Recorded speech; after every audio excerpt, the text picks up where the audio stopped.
장군에 대해서 책을 쓴 게 38권이에요.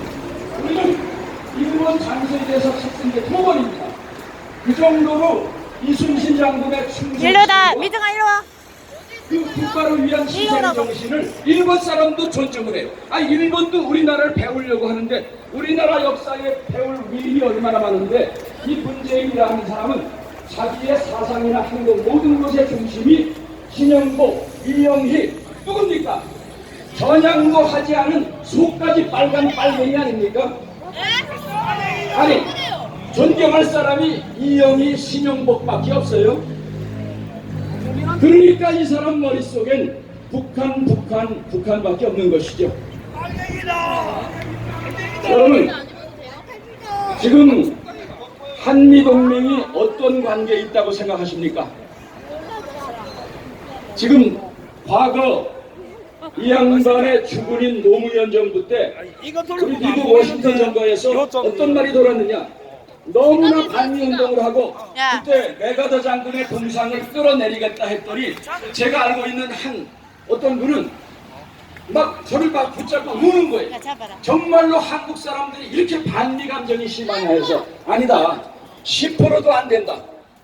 아직까지 다수는 한미동맹 영원히 가야 된다고 생각하고 짐승도 자기 은혜를 아는데 어떻게 미국이 5만여 명에 달하는 그 수많은 사람의 피를 흘리고 지켜준 자유, freedom is not free. 바로 어떻게 얻은 자유인데 우리가 미국의 은혜를 우리가 잊을 수 없다 했더니 우리 형님이 제 고향인 강원도 철원, 평강, 기화, 철의 삼각지 전투에서 전사를 했다는 거예요. 그러면서 정말 감사해 했더니 저를 껴안고 막 울더라고요. 여러분 어떻게 이뤄낸 한미동맹인데 지금 한미동맹 노무현 때 한미동맹은 관짝에 들어갔다. 그리고 못질만 남았다 그랬습니다. 그 이후로부터 이명박, 박근혜 두 보수 정권을 이루는 동안에 한미동맹이 얼마나 견고해졌어요. 두 대통령이 갈 때는요. 과거에 Who is this guy? 노무현이 갔을 때는 미국 대통령이 이치 누구야 이치 누구야 이렇게 소개를 했는데 이명박 대통령, 박근혜 대통령 갔을 때는 my friend라고 그랬어요. 한미동맹이 이렇게 견고해졌는데 지난 1, 2년 사이에 한미동맹이 또다시 관짝 안에 들어가서 지금 폐기 처분될 위기에 처해 있습니다. 이 양반이 대통령이 된 지 6개월 만에 한미동맹 국방안보에 대해서 뭐라고 얘기했습니까? 1917년 12월 8일에 전군 주요 지휘관들을 붙잡아 놓고 이 양반이 3가지 약속을 했어요. 나는 집권하는 동안에 한미동맹을 더욱더 견고히 하겠다 약속했습니다. 그 다음에 우리 한국의 힘의로 북한을 평화로 이끌어내겠다. 그리고 우리 스스로 책임 국방을 실현하겠다. 속된 말로 개뿔 아닙니까? 무슨 한미동맹을 철저히 해요. 한미동맹 파괴하지 않았습니까? 얼마나 미국이 지금 한국을 믿지 못하느냐. 지금 문재인 그 밑에 있는 비서실장이 미국 모르게 또 정의용 안보실장이 북한은 말로는 한반도 비핵화라 하지만은 그들은 비핵화할 마음이 추호도 없습니다. 이미 한국하고 회담을 3번씩 하고 미국하고 2번 했지만은 그들은 비핵화가 아니라 그 사이에 영변뿐만이 아니라 화갑, 항선, 평산, 풍계리, 핵무기 플루토늄 계속해서 더 많이 생산하고 있고 20여 곳의 미사일 기지를 비밀리에 계속 운행하고 있는 것이 발견이 됐습니다. 새빨간 거짓말이라는 게 발명이 됐는데도 그것을 자기도 다 알고 있으면서 북한은 핵을 폐기할 것이라고 나는 김정은 국방위원장을 신뢰한다. 혼자 신뢰한대 혼자. 세상이 다 새빨간 거짓말인 거 알고 있는데. 그러니까 미국이 더 이상 안 되겠다 해서 워킹그룹이라는 걸 만들었습니다. 워킹그룹이라 한 것은 사실상 한국이 국방안보 분야의 대북 제재를 지키지 않으니까 더 이상 너희 마음대로 하지 않고 너희의 국방안보 분야에 내정 간섭을 하겠다는 겁니다. 사실 주권국가에서 이걸 허락하는 게 치욕스럽지만은 한국의 국방안보를 더 이상 믿지 못하겠다는 겁니다. 여러분 그것뿐만이 아닙니다. 요번에 UN 대북제재위원회에서 북한을 다시 대북 제재하면서 유엔에서 이렇게 강력하게 대북 제재를 했는데 그럼에도 불구하고 계속해서 북한을 도와주는 개인과 회사와 국가는 용서하지 않겠다고 유엔 대북 제재에서 발표를 했어요. 그때 어떤 신문에 기사를 냈느냐? 우리 대한민국의 문재인이라는 대통령 작자가 올라가서 대북 수입 금지 품목이 된 벤츠 마이바흐를 타고 카퍼레이드를 하는 사진을 딱 올렸어요. 그러니까 자기 얼굴이 거기 나는 게 좀 창피했던지 내 얼굴 나는 그 사진만은 빼달려 하고 유엔에 지금 애걸복구를 했는데 유엔에서 그걸 허락하지 않고 김정은과 둘이서 카퍼레이드 하는 장면을 그대로 전 세계에 알렸습니다. 무슨 메시지입니까? 당신 자신이 대북 제재를 속이고 계속해서 북한 도와주고 있는 거, 석탄, 금전적으로 얼마나 많은 대북 제재를 속이는 거. 나중에 독일 회사에 어떻게 그게 들어가게 됐냐 했더니 독일 회사에서 넌지시 하는 말이 남쪽에 있는 친구가 선물해 준 거 아니냐 이렇게 얘기를 했습니다. 남쪽에 있는 김정은의 친구는 여러분입니까 접니까? 남쪽에 있는 김정은의 친구가 누구겠어요? 이렇게 하면서 대한민국의 북방을 해체하고 있는데 미국이 더 이상 참을 수 없고 대북제재 참을 수 없으니까 처음에는 워킹그룹을 형성해서 일일이 우리한테 허가받으면서 북한 지원하라, 군사문제 합의해라 했습니다. 이번에 그거보다 더한 것은 회사들을 통해서 야금야금 도와주니까 그 증거를 다 갖고 있고 이제는 우리 한국 정부를 믿을 수 없으니까 대북제재를 어기는 그 회사를 일일이 간섭하겠다 해갖고 대북제재 특별조사관을 한국에 파견했습니다. 여러분 이 정도 되면은 한국은 볼장 다 본 겁니다. 미국이 지금 어떤 마음을 갖느냐에 따라서 김정은의 운명은 물론 대한민국 문재인의 운명 그리고 대한민국의 운명이 아주 심각한 지경에 있습니다. 여러분 이것뿐만이 아닙니다. 일자리를 한번 여러분 살펴보시기 바랍니다. 나라를 사람 사는 세상 만들겠다 했는데 여러분 제가 33년 사는 미국은 지금도 시간당 최저임금이 지난 10년째 7불 50센트 7,500원 8,000원이 안 돼요.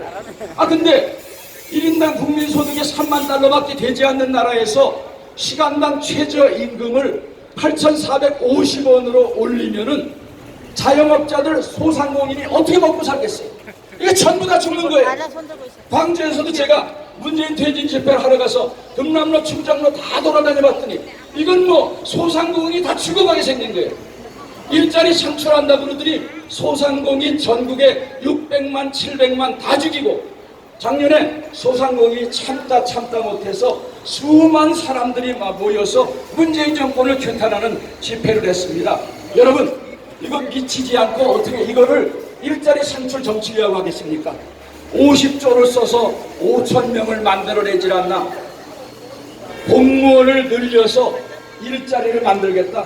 여러분 전 세계적으로 이제는 정부는 소정부 자꾸만 다운사이즈 줄여갑니다. 근데 이 양반은 우리나라 인구가 5천만밖에 안 되는데 3억 2,600만 되는 미국의 공무원 숫자보다 1억 2,600만 되는 일본의 공무원 숫자보다 일본은 31만 명, 미국 80만 명.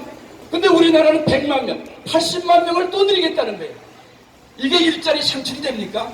일거리가 있어서 그 젊은이들이 그 월급을 받는 데면 모르는데 이제 모든 게 자동화 시스템 돼서 점점 인간이 할 수 있는 일이 줄어드는데 이런 식으로 해서 국민을 우롱하고 이런 식으로 해서 국가를 야금야금 파괴시키는 목적이 과연 뭘까? 저는 이렇게 생각해 봅니다. 이 양반이 5년 동안에 한국의 국방 다 파괴하고 한국의 경제력을 북한하고 똑같은 수준을 이루어서 그때쯤 연방제 통일을 완성하려고 하는 게 아닌가 이렇게 생각을 하고 있습니다. 한 가지만 더 말씀드리겠습니다. 여러분 광주 사태 그 가운데 지금 다른 건 너무 핫 이슈가 돼서 유공자 한 가지만 오늘은 말씀드리겠습니다. 여러분 아마 기억하실 거예요. 2011년에 부산저축은행 7조 원 불법 대출 그 사건 아직도 완전히 해결되지 않았습니다. 이것도 핵폭탄이에요.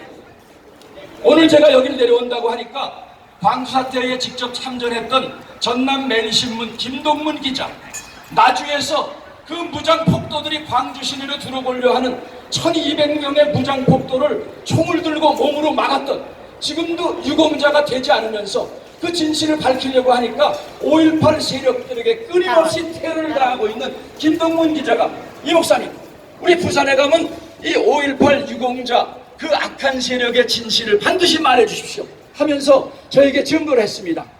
자기하고 같이 일을 하던 신문사에 동료가 있는데 박황이라 하는 사람이 군 경찰청에 출입하면서 개인이 입수할 수 없는 5만 분의 1 지도를 구입해갖고 그거를 무장 세력들에게 그거를 내준 것 때문에 잘렸어요. 근데 검찰에 그게 걸려 들어가고 잘렸습니다.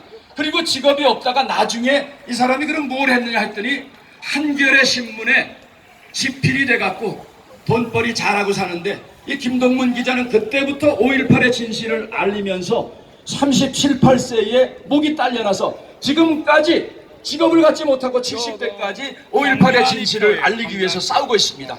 그때 농사꾼이었던 여기 부산 저축은행 2대 회장 여러분 누군지 기억하십니까? 2대 회장 박화강 씨의 동생. 예, 그때 부산 저축은행에 광주 제1고 사람들이 과장 이상의 모든 직급을 다 차지했어요. 아니, 광주 시내도 아니고 어떻게 부산 시내의 모든 일자리를 광주 1고 출신이 다 잡습니까? 거기서 그런 직거리를 한 사람이 바로 이 박화강의 동생인 해동건설이라 하는 회사를 갑자기 만들어갖고 영혼합 화합이라 하면서 부산을 완전히 먹고, 여기서 생긴 돈이 어디 갔겠습니까? 그 비자금이 어디 갔겠어요? 뻔하지 않습니까? 지금 5.18 유공자가 바로 그런 사람들이 대표적입니다. 우리가 지금 뭐 5,000명 갖고 떠드는데 5,000명 정도가 아닙니다. 제가 입수한 첩보에 의하면은 8만 명이 넘는 사람들이, 정말로 그 사람들이 목숨을 걸고 군사정권 하에서 민주화를 지키기 위해서 노력했다 하면 당연히 받아야죠. 근데 거기서 죽은 166명, 계엄군이 쏜 총알에 죽은 사람보다 누가 쐈는지도 모르는데 맞아 죽은 사람들이 7, 80%예요. 이것도 지금 밝혀지지 않았는데 거기에 관여돼 갖고 5.18 유공자, 여러분 6.25 유공자, 6.25 유공자의 13만 명인데 그 중에 87%가 지금 극빈자로 살고 있어요. 나라를 위해서 목숨을 걸고 전쟁에서 목숨을 걸고 부상을 당하고 유공자가 됐는데, 또 그들은 전쟁에 나갔을 뿐만이 아니라 민주화 산업화에 역군이 됐는데도 이 사람들은 지금 극빈자가 돼서 있는데, 아니 5.18 유공자 몇천 명도 모자라서 수만 명이 가산점을 받고 그 자손 대대로 아무리 공부해도 그 사람들이 주요 자리를 다 독식하고 우리 낸 세금을 다 독식해낸다면 이게 사는 나라입니까? 이게 당신이 만드는 살만한 나라입니까? 그래서 우리는 더 이상 참을 수가 없어서 이렇게 나왔습니다. 여러분 지금도 선거를 하지만 여러분 정치인들에게 이제는 기대 그만하시기 바랍니다. 저는 마지막 소망이 하나님께서 미국을 통해서 대한민국을 해방시켰고 미국을 통해서 우리나라 건국했고 6.25 때 지켜줬듯이 하나님이 김정은과 북핵 문제를 어떻게 해결할 건가, 저는 거기에 소망을 갖고 있습니다. 그리고 두 번째 소망은 지난번 태극기 세력에 이런 세력이 정치와 조직화가 돼서 오늘 사회자 말씀하셨듯이 그 다음에 또 새로운 조직을 통해서 말씀하셨듯이 8, 90%는 물갈이가 돼야 돼요. 여러분 정치인들이 지금 뭐 하고 있습니까?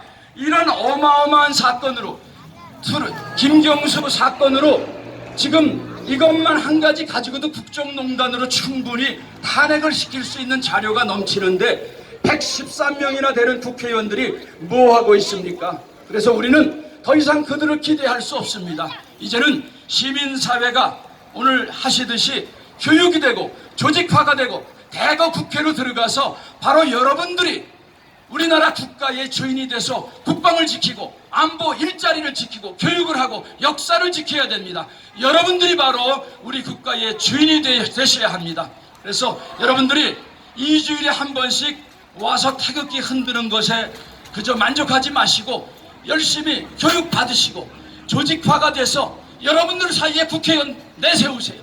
이제 더 이상 기존 정치인들에겐 소망이 없습니다. 바로 태극기 애국 시민들을 여러분들이 우리나라의 미래의 주인이 되어주시기를 간곡히 부탁드립니다. 감사합니다. 예, 수고하신 우리 이인문 여사님께 다시 한번 큰 박수 보내주십시오. 수고하셨습니다.